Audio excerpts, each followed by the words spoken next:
Alright guys, welcome back to the channel and another unboxing for you guys today. We got a little something different.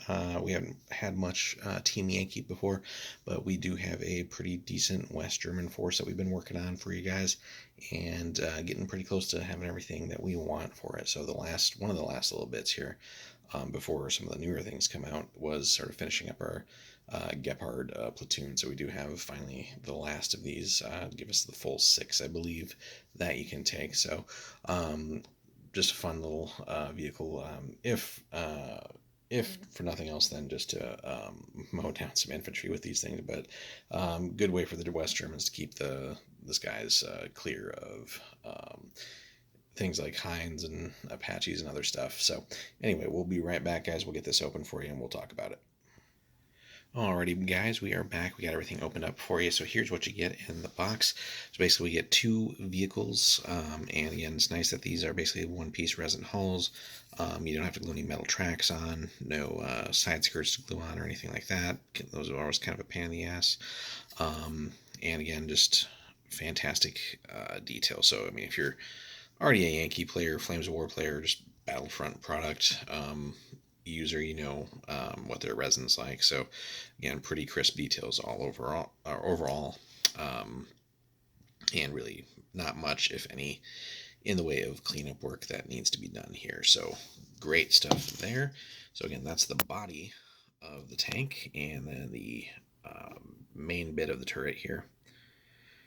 So it's got the gun mounts already on there. Basically, we just glued the barrel ends in there, the radar up front, or one of the radars. Because I think these came with 2. So we got the metal one that we glue in the back. Can't remember which one's which. I know there was like something like a search and tracking or something like that. And then like I forgot what the other radar does.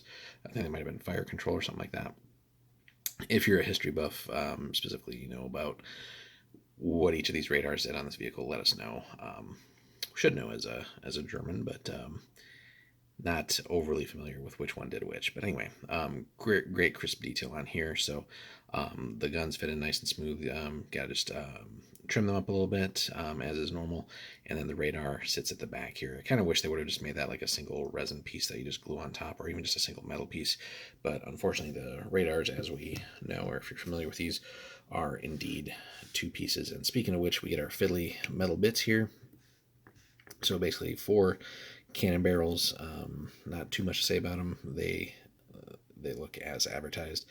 A little bit of cleanup work in each of them, though. And the one thing that is kind of annoying about them, and that's not a knock on the product, it's just the way it is. Basically, anytime you bump into these damn things, if you had them straightened out, they're gonna bend a little bit here and there, and you gotta straighten them back out. The radar, like I said, nothing overly difficult or complex, but basically, if we can get this dang thing to focus.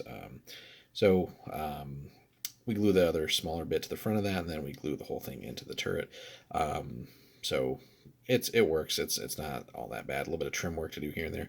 But that being said, it would have been nice if somehow that could have been made a one-piece bit to add on to the tank there. So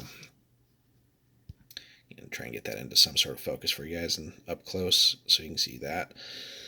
And then we get to the vehicle itself. So the Gepard's pretty fun for the West Germans. And we haven't played much of the new edition yet, so it's kind of relying on maybe outdated information. So that being said, if you guys have gotten a lot of practice with the new edition so far, let us know where the leopard, or sorry, not the leopard, gosh, the Gepard fares in your West German lists, and what kind of work it does for you. But reviewing what we got on the card here, so we have a tank unit, infrared, courage is 4 up, skills 3 up, morale's pretty good, 3 up, remount on a 4 up, assault is on a 5 up. Really, hopefully you're not having to assault with these things, and counterattack is also on a 5 up. Stat wise, they're hit on a 4 up, so 50-50. Again, hopefully you're not leaving these out in the open, if at all possible, or at least not where anything serious is going to shoot at you. Okay armor for what it is. It's basically, if I'm not mistaken, on the Leopard 1 chassis, so really not much in the way of armor is meant to be on there.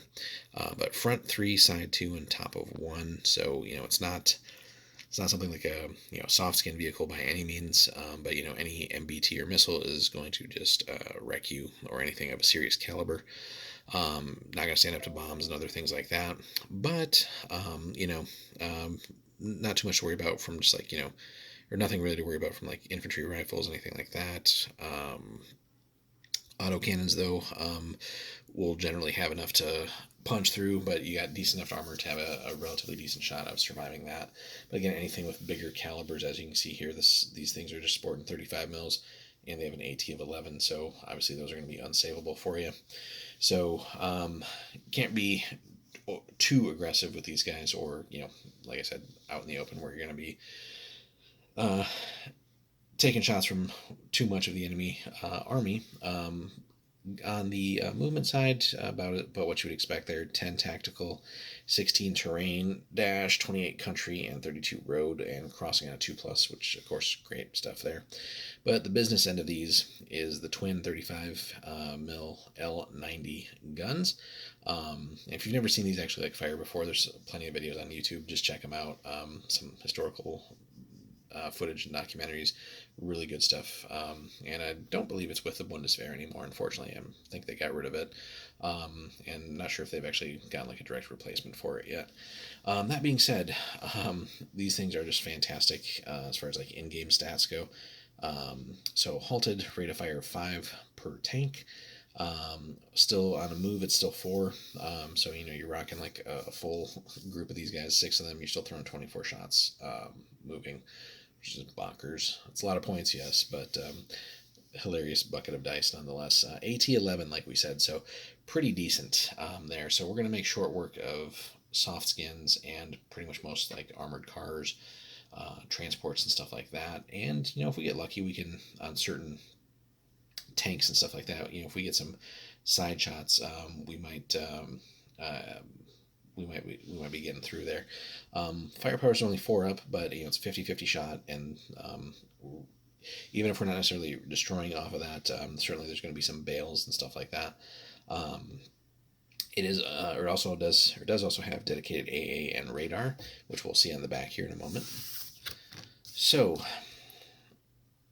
we basically can field these either 2, 4, or 6 with basically 5, 10, or 15 points a piece there. So basically 2.5 a piece if you really want to break it down.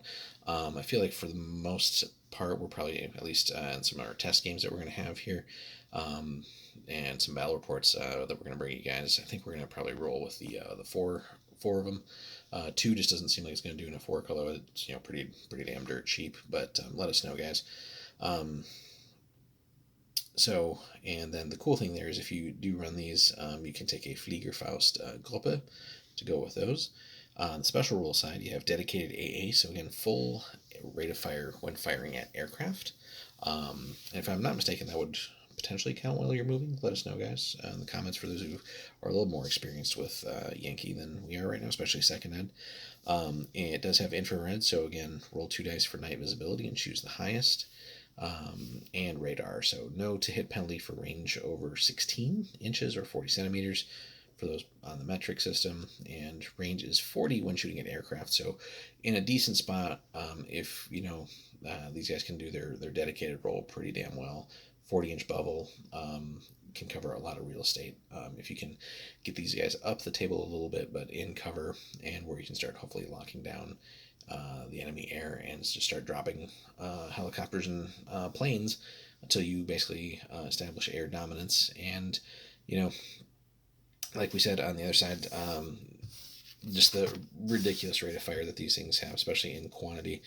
If need be, they can turn their attention to some ground targets and should be able to shred things pretty convincingly there, freeing up your other heavier hitters to go after the most important targets like other MBTs and other things like that. So again, we haven't played too much of the new edition, but I feel like in the right circumstances, these guys could really shred some of the more horde factions or lists out there. But that being said, we do need to get some second ed in with the Gepards. But anyway, a fun tank. Looking forward to finally rounding out again our full battery here. Again, this brings us numbers 5 and 6 here that we have, and then that basically completes our West German force as is. I think we might pick up another set of tornadoes at some point just to finish that off as well. But then looking forward to some of the new releases as well, guys. So let us know in the comments where you have tried Gepards. What kind of lists have you run with them? How have they fared? Where do you think they work well or don't work so well? Be happy to hear from you guys, especially if you've played a lot.